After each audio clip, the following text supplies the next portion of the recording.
স্মার্টফোনের বাজারে একক আধিপত্য চালাচ্ছে কোরিয়ান প্রতিষ্ঠান স্যামসাং।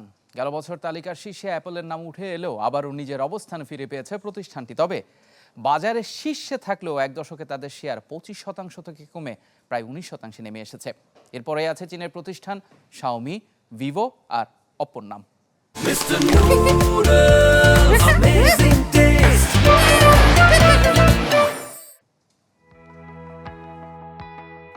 স্মার্টফোনের বাজার দখল আর আধিপত্য বিস্তারে মরিয়া টেক জায়ান্টরা। মুঠোফোনের বাজারে তাই নোকিয়ার পর গেল এক দশকের বেশি সময় ধরে একক আধিপত্য স্যামসাংয়ের। প্রতিযোগিতায় টিকে থাকতে নতুন সব জেনারেটিভ এআই প্রযুক্তির সমন্বয় করে কাজ করছে প্রতিষ্ঠানটি। চলতি দশকেও স্মার্টফোন বিক্রির দিক থেকে এগিয়ে আছে স্যামসাং।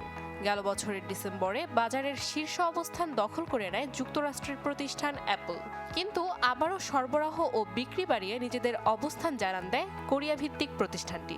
তথ্য বলছে বছরের প্রথম প্রান্তিকে অ্যাপলের বিক্রি কমেছে 10%।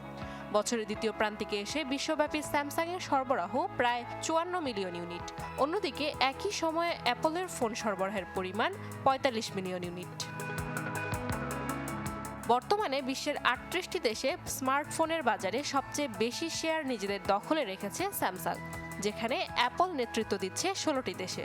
তবে বছরের পর বছর স্মার্টফোনের বাজারে শীর্ষে থাকলেও এক দশকে তাদের শেয়ার 25% থেকে কমে প্রায় 19% এসে দাঁড়িয়েছে। বৈশ্বিক স্মার্টফোনের বাজারে তৃতীয় অবস্থানে আছে চীনের প্রতিষ্ঠান শাওমি। গেল এক দশকে বৈশ্বিক বাজারে যাদের অংশীদারিত্ব বেড়েছে 3 গুণের বেশি।